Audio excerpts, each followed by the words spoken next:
Everybody, welcome back. आज मैं आप लोगों को ट्रांसलेशन में कॉजेटिव वर्ब पढ़ाऊंगा। कॉजेटिव वर्ब,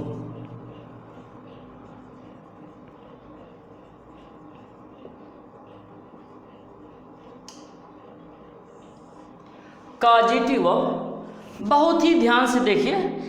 थोड़ा यह टिपिकल रूल है, लेकिन आप समझने का प्रयास करेंगे, प्रैक्टिस में रखेंगे तो समझ जाएंगे। कॉजेटिव वर्ब को हिंदी में कहते हैं प्रेरणार्थक क्रिया।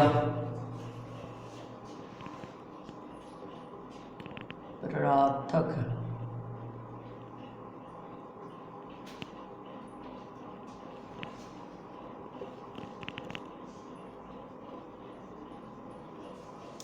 ठीक है। प्रेरणार्थक क्रिया हिंदी अनुवाद से ही आपको कुछ समझ में आने लगा होगा कि यह कॉजेटिव वर्ब क्या होता है, प्रेरणार्थक क्रिया क्या होता है। इसमें कॉजेटिव वर्ब बनाने के लिए हम मुख्य रूप से गेट, हैव, कॉज और मेक का प्रयोग करते हैं। गेट, हैव, कॉज और मेक।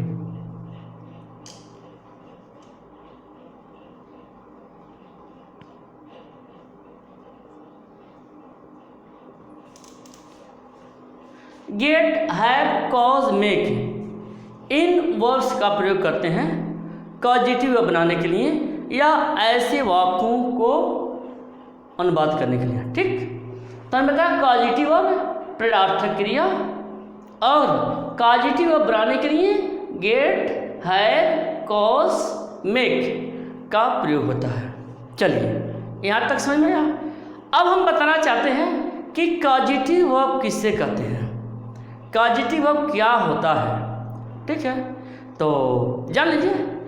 जब कर्ता किसी कार्य को स्वयं न करके किसी अन्य व्यक्ति से कराता है, जब कर्ता किसी कार्य को स्वयं न करके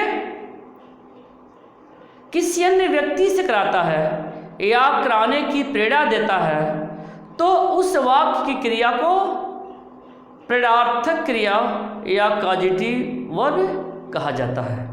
ठीक है, तो देखिए बताया आपको शॉर्ट में। जब कर्ता किसी कार्य को स्वयं न करके, जब कर्ता किसी कार्य को स्वयं न करके किसी अन्य व्यक्ति से कराता है,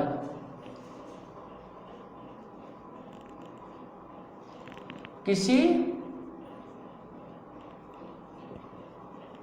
अन्य व्यक्ति से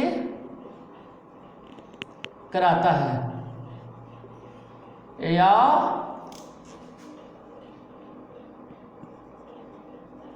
करने की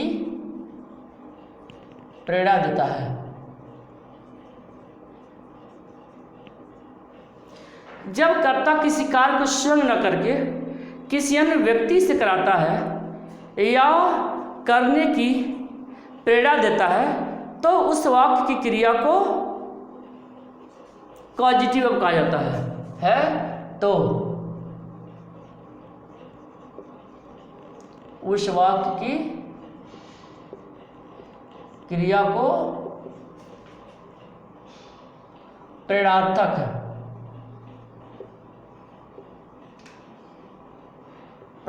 क्रिया या कॉजेटिव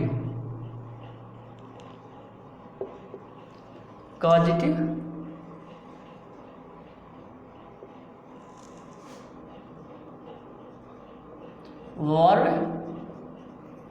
कहा जाता है। चलिए, तो यहाँ तक तो जो है आपके समझ में आया कि कॉजेटिव वर्ब किसे कहते हैं। जब कर्ता किसी कार्य को स्वयं न करके किसी अन्य व्यक्ति से कराता है या करने की प्रेरणा देता है, तो उस वाक्य की क्रिया को क्रियार्थक क्रिया या कॉजेटिव वर्ब कहा जाता है। ठीक है, तो कॉजेटिव वर्ब किसे कहते हैं यह भी आपके समझ में आ गया। चलिए अब कॉजेटिव वर्ब बनता कैसे है, हमने बताया कि गेट, हैव, कॉज, मेक का प्रयोग करके कॉजेटिव वर्ब बनता है।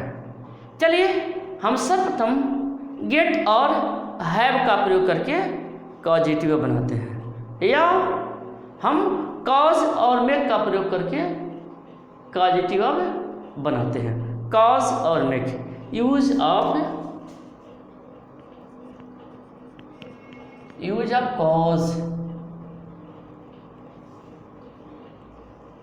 And make.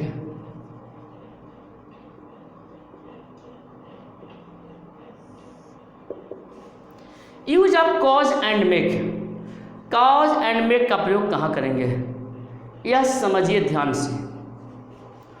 Use of cause and make, तो इन दोनों के साथ इन्फिनिटिव का प्रयोग होता है। फिर सुनिए, इन दोनों के साथ इन्फिनिटिव का प्रयोग होता है। कॉज के साथ इन्फिनिटिव का प्रयोग होता है और मेक के बाद इन्फिनिटिव टू लुप्त रहता है। फिर से ध्यान सुनिए, मेक और कॉज के पश्चात इन्फिनिटिव टू का प्रयोग होता है। कॉज या मेक के साथ इन्फिनिटिव टू का प्रयोग होता है। कॉज के साथ टू इन्फिनिटिव का प्रयोग होता है, लेकिन मेक के बाद इन्फिनिटिव लुप्त रहता है। ठीक है, जैसे समझिए ध्यान से, मैंने उसे फर्श पर बैठाया।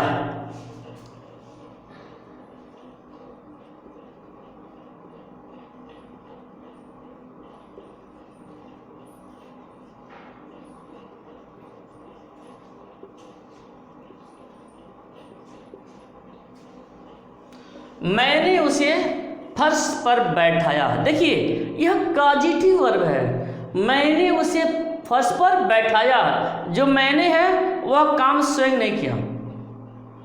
मैंने उसे फर्श पर बैठाया, मैंने नहीं बैठा, उसे बैठाया। मैंने उसे फर्श पर बैठाया, यह कॉजेटिव वर्ब है। और ऐसे वाक्य का अनुवाद करेंगे तो हम कॉज का भी प्रयोग करना सकते हैं और मेक का भी प्रयोग करना सकते हैं। ठीक है, तो देखिए, आई made him sit on the floor.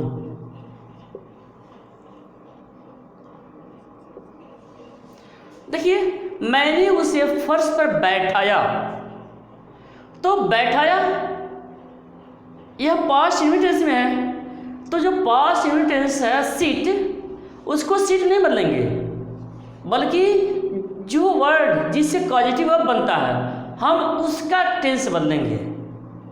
हम उसे कॉन्टिन्यूस बदलेंगे, हम उसे सेकंड फॉर्म बदलेंगे, हम उसे थर्ड फॉर्म बदलेंगे, लेकिन जो मेन वर्ब है हम उसमें कोई चेंज नहीं करेंगे।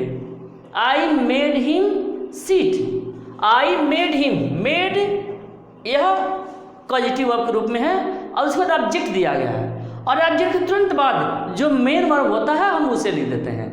ये ध्यान रखना पड़ेगा। ठीक है, तो I made him sit on the floor. चलिए हम कॉज से बनाते हैं।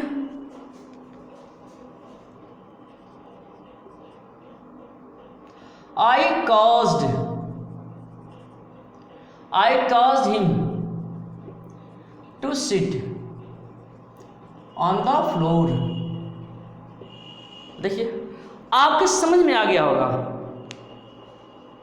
आई कॉज्ड, देखिए पास्ट इंडिफिनिट में है तो कॉज्ड हो गया। तो I caused him to sit on the floor. इसमें और इसमें क्या अंतर है? इन दोनों में अंतर यह है कि मेड के साथ भी इन्फिनिटिव का प्रयोग होता है, लेकिन उसमें टू का प्रयोग होता नहीं है, वह इन्फिनिटिव ही होता है, लेकिन विदाउट टू का होता है, लेकिन काज के साथ इन्फिनेटिव टू अवश्य लगता है। बस ये दोनों में अंतर है।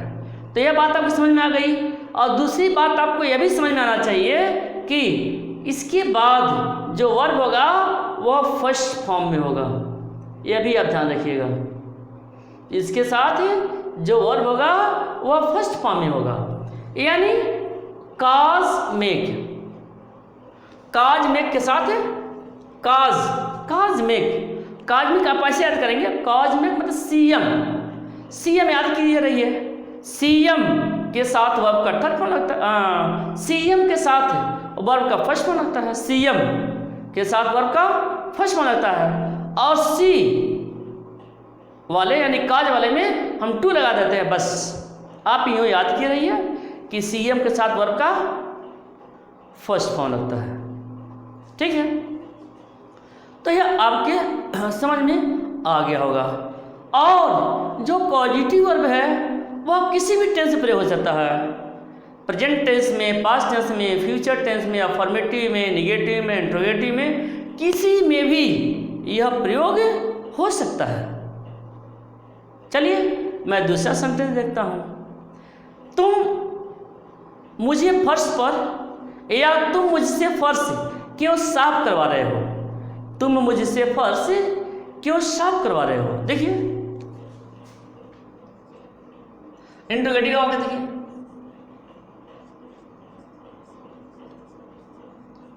तुम मुझसे फर्श क्यों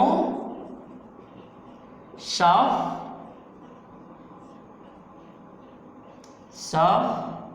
करवा रहे हो। इंट्रोगेटिव बन गया, तो बनाइए Why are you, why are you, एक कॉन्टिन्यूस टेंस में है, यह जो है कॉन्टिन्यूस टेंस में है। तो बनाइए जैसे तुम मुझसे फर्श क्यों साफ करवा रहे हो, Why are you making me,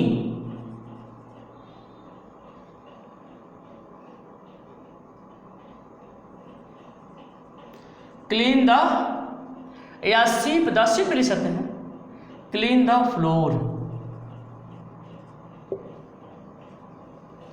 Y are you making me clean the floor. Clean की जगह पर हम स्वीप का भी प्रयोग कर सकते हैं। देखिए बन गया, इंट्रोगेटिव में बन गया या कॉन्टिन्यूअस में बन गया। तो why are you making me, why are you making me, फिर मुख्य क्रिया क्लीन द फ्लोर। मेक है तो मेक है तो इसके साथ जो है वर्ब का फर्स्ट फॉर्म लगेगा, क्लीन लग गया। यानी सीएम के साथ, सीएम से पॉजिटिव और मेक के साथ वर्ब का फर्स्ट फॉर्म लगेगा। चलिए हम इसे कज से बना देते हैं।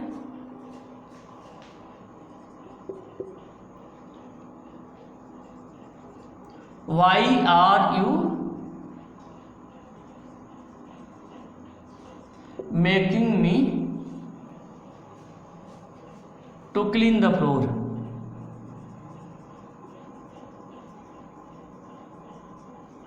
देखिए ये ऐसे भी बन गया।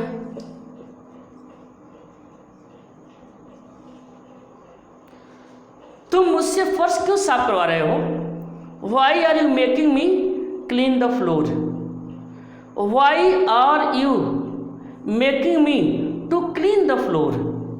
याद देखिए why are you causing, causing के साथ टू का प्रयोग करें, ध्यान रखिएगा। मेकिंग के साथ टू का प्रयोग नहीं करते हैं।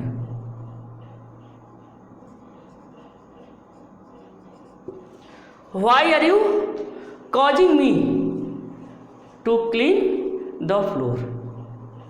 तो इस तरह से देखिए यह कैसे बन जा रहा है। यानी सीएम का प्रयोग करिए, सीएम कॉज मेक के साथ वर्ब का फर्स्ट फॉर्म और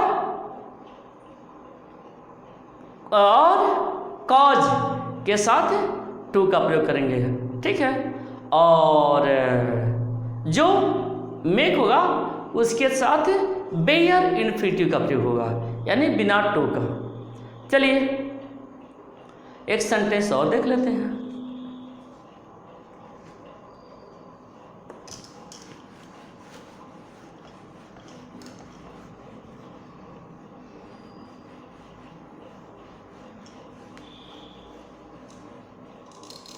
एक सेंटेंस और देख लेते हैं सीएम से, कॉज में एक सेंटेंस और देख लेते हैं। जैसे रमेश अपने भाई को जूते पहना रहा है। देखिए रमेश अपने भाई को जूते पहना रहा है। देखिए यह कॉजिटिव वर्ब है, यहाँ पर कॉजिटिव वर्ब का प्रयोग किया गया है। रमेश अपने भाई को जूते पहना रहा है, तो बन जाएगा Ramesh is making his brother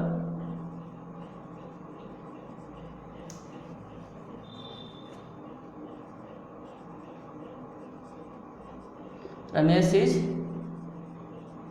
making his brother.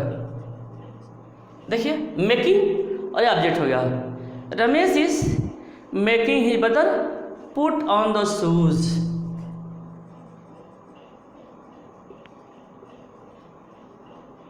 बन गया Ramesh is making his brother. Ramesh is making his brother, देखिए ऑब्जेक्ट है, उसके तुरंत बाद मेन वर्ब आ गया है और ये फर्स्ट फॉर्म में है। ठीक है, इसे हम काल से बना देते हैं।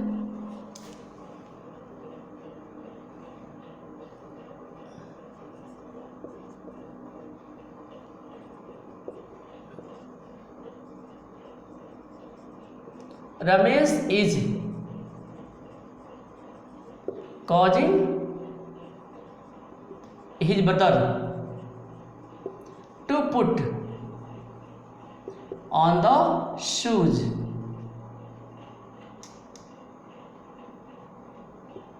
देखिए Ramesh is causing his brother to put on the shoes। Ramesh अपने भाई को जूते पहना रहा है। ठीक है, तो यहाँ पर कॉजिंग का प्रयोग हो गया, तो वर्ब के पहले यहाँ पर टू का प्रयोग होगा। और यहाँ पर जो यह भी टू है, लेकिन बिना, यहाँ पर यह भी इन्फिनिटिव है लेकिन बिना टू का इन्फिनिटिव है। ठीक है, तो इस तरह से है आपने use of cause and make का प्रयोग सीख लिया। यह ध्यान में रखना पड़ेगा, सीएम वर्ब का फर्स्ट फॉर्म। ठीक है, चलिए अब आपको हम नेक्स्ट बताते हैं।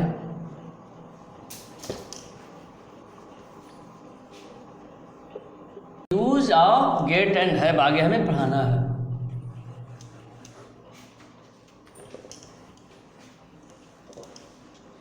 चलिए मैंने आपको use of cause and make बता दिया।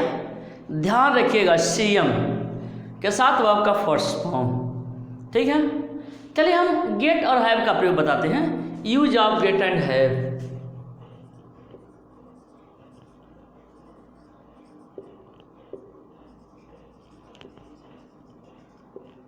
Gate and have,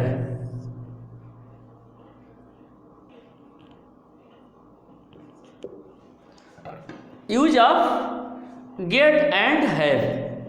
get and have का प्रयोग कहाँ करते हैं? जैसे आपने कॉज और मेक का प्रयोग किया, बस ऐसे ही आपको गेट और हैव का प्रयोग कर देना है। अंतर सिर्फ यह है कि गेट और हैव के साथ वर्ब का थर्ड फॉर्म लगता है, बस इतना ही अंतर है। यानी सीएम के साथ वर्ब का फर्स्ट फॉर्म और जी एच क्रम में है, जी एच, यानी गेट और हैव, जी एच, गेट और हैव के साथ वर्ब का थर्ड फॉर्म। पहले जान लीजिए कि जी और एच के साथ यानी गेट और हैव के साथ वर्ब का थर्ड फॉर्म प्रयोग किया जाता है और ये सब नियम वही हैं आपके।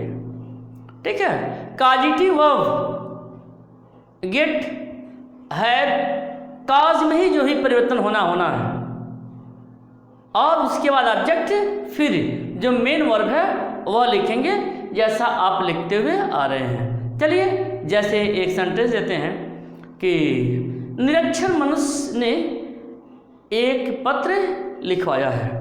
निरक्षर मनुष्य ने एक पत्र लिखवाया है। देखिए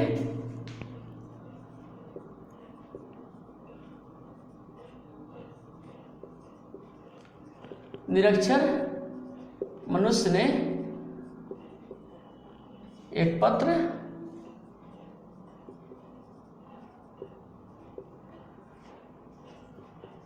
ठीक है।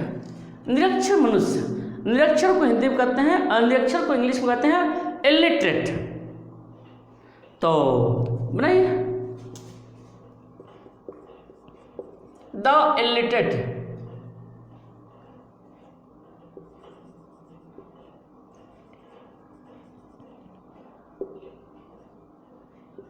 द इलिटरेट, यह प्रेजेंट परफेक्ट इसमें है। निरक्षर मनुष्य ने एक पत्र लिखवाया है, कॉजिटिव वर्ब है, क्योंकि पत्र निरक्षर आदमी नहीं कर रहा है, सब्जेक्ट यह है लेकिन कार्य नहीं कर रहा, कार्य करवा रहा है। तो द इलिटरेट हो गया निरक्षर मनुष्य, प्रेजेंट परफेक्ट इसमें है तो हैज लग जाएगा, हैज। उसके बाद कॉजिटिव वर्ब, गेट का प्रयोग करें या हैव का प्रयोग करें, ठीक है। तो the illiterate has got a letter written, यह बन गया। The illiterate has got a letter written, बन गया। सिस्टम वही है, यह सब्जेक्ट हो गया। उसके बाद यह आपका हेल्पिंग वर्ब है, फिर आपका यह कॉजिटिव वर्ब हो गया, फिर अ लेटर हो गया, और उसके बाद हमने बताया है कि गेट और हैव के साथ वर्ब का थर्ड फॉर्म लगाया जाता है, यह आपको ध्यान रखना पड़ेगा, ठीक है। गेट और हैव के साथ वर्ब का थर्ड फॉर्म, सीएम के साथ वर्ब का फर्स्ट फॉर्म, यानी हम काज और मेक का प्रयोग करके भी इसे बना सकते हैं, लेकिन ये सभी जो हैं कॉजिटिव वर्ब बनते हैं इनसे, तो आप सबका प्रयोग जरूर जानिए, क्योंकि सब कॉम्पिटिशन वगैरह पूछे जाते हैं, थोड़ा टिपिकल है, ध्यान रखना पड़ेगा। तो बन गया आपका the illiterate has got a letter written. चलिए नेक्स्ट सेंटेंस देखते हैं। उसने मेज पर पुस्तकें लगवा दी।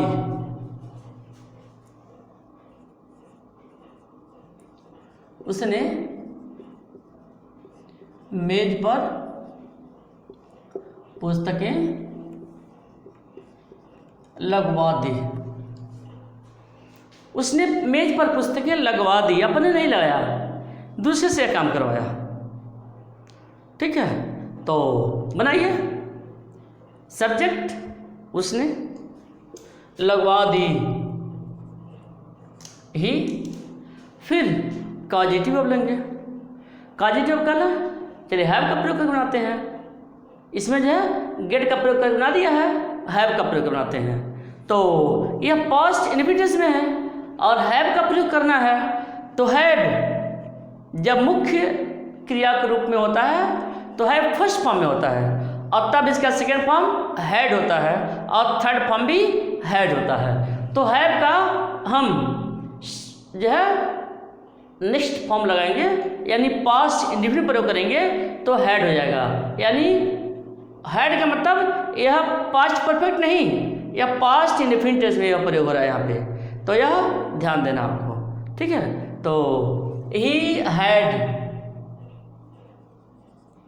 द बुक, देखिए अब मेन वर्ब लगा देंगे। He had laid, he had the book,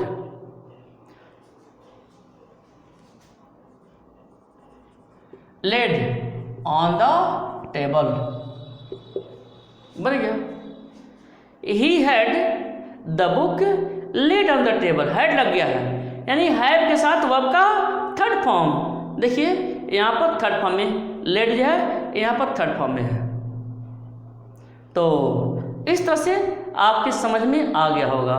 इस तरह से आप समझ गए होंगे कि गेट और हैव का प्रयोग कैसे होता है। सी एम काज मेक के साथ वर्ब का फर्स्ट फॉर्म आता है और काज के पूर्व काज के साथ टू का प्रयोग होता है, और गेट हैव के साथ वर्ब का थर्ड फॉर्म होता है। यह ध्यान देना आपको, वर्ब का थर्ड फॉर्म। चलिए हम इसका अगला प्रयोग बताते हैं। अगला प्रयोग देखिए,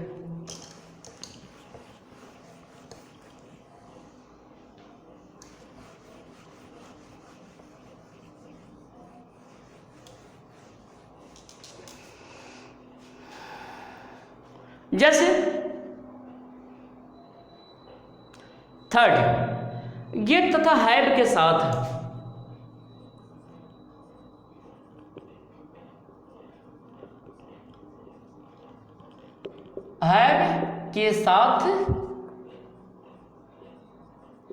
एजेंट होने पर बाई का प्रयोग करते हैं। देखिए गेट तथा हैव के साथ एजेंट रहने पर बाई का प्रयोग करते हैं, ठीक है, यानी एजेंट से पहले हम बाई का प्रयोग करते हैं, ठीक है, जो काम करने वाला होता है। जैसे मेरी अध्यापिका ने मुझसे एक कविता लिखवाई।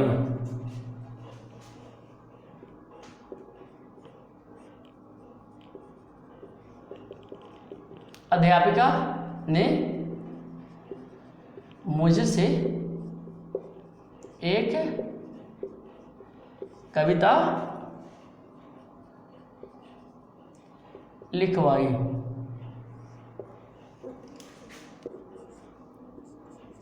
चलिए हम इन सभी से बना लेते हैं, हम सभी से बना लेते हैं। तो चलिए हम पहले मैक्स बनाते हैं। मेरी अध्यापिका ने मुझसे एक कविता लिखवाई, तो बनाइए।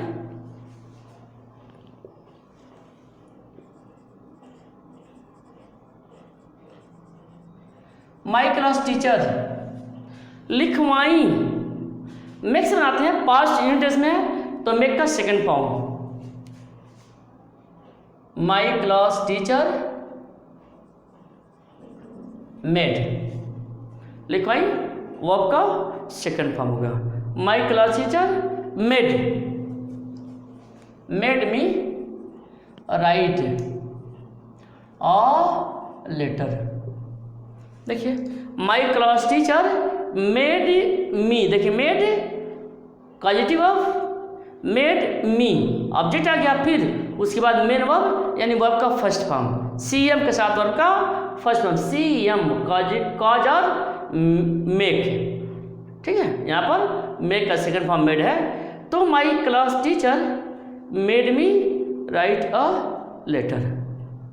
तो इस तरह से जो है आपने देख लिया। नेक्स्ट जैसे देखिए, इसको हम दूसरे तरीके से बनाते हैं। देखिए my class teacher made me write a letter. चलिए अब हम इसको कैसे बना लेते हैं, बन जाएगा my class teacher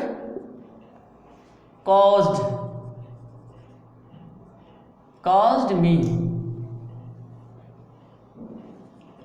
to write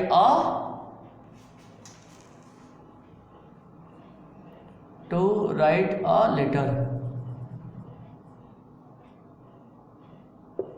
देखिए my class teacher caused me to write a letter, काज के साथ टू का प्रयोग होता है और मेक के साथ भी जो वर्ब होता है वह इन्फिनिटिव होता है, लेकिन बेयर इन्फिनिटिव होता है, बिना टू का इन्फिनिटिव होता है। तो इस तरह से आपने मेक और काज का प्रयोग देख लिया। आपको मैं बताना है कि गेट तथा हैव के साथ एजेंट होने पर बाई का प्रयोग करते हैं, यानी जो कार्य करने वाला है। जैसे मेरी अध्यापिका ने मुझसे एक पत्र लिखवाया, अध्यापिका ने मुझसे लिखवाया, ये मतलब काम करने वाला है, पत्र लिखने वाला यहाँ पर है, उस कंडीशन में हम बाई का प्रयोग कर देंगे। ठीक है, तो इसको वाइज बनाइए।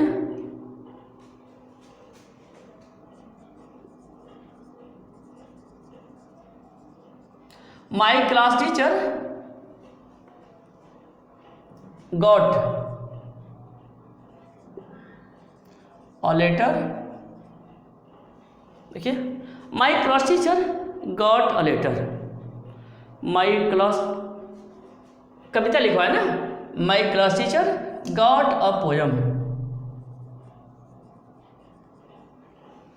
My class teacher got a poem written by me।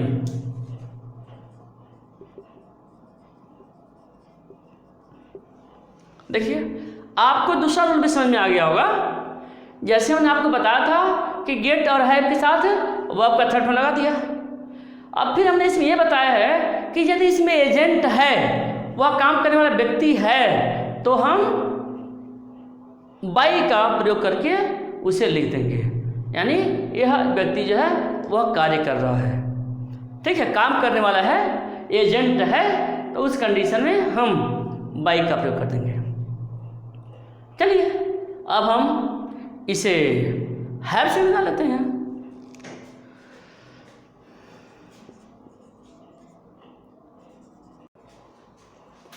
Poem,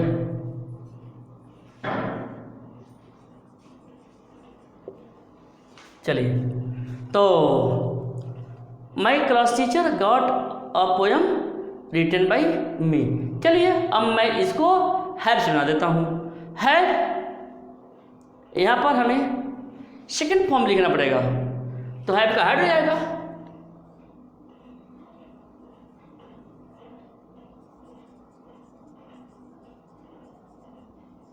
my class teacher had,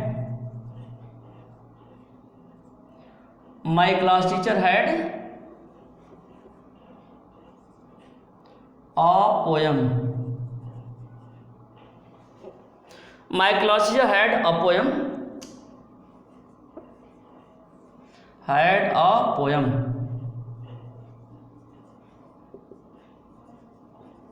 written by me.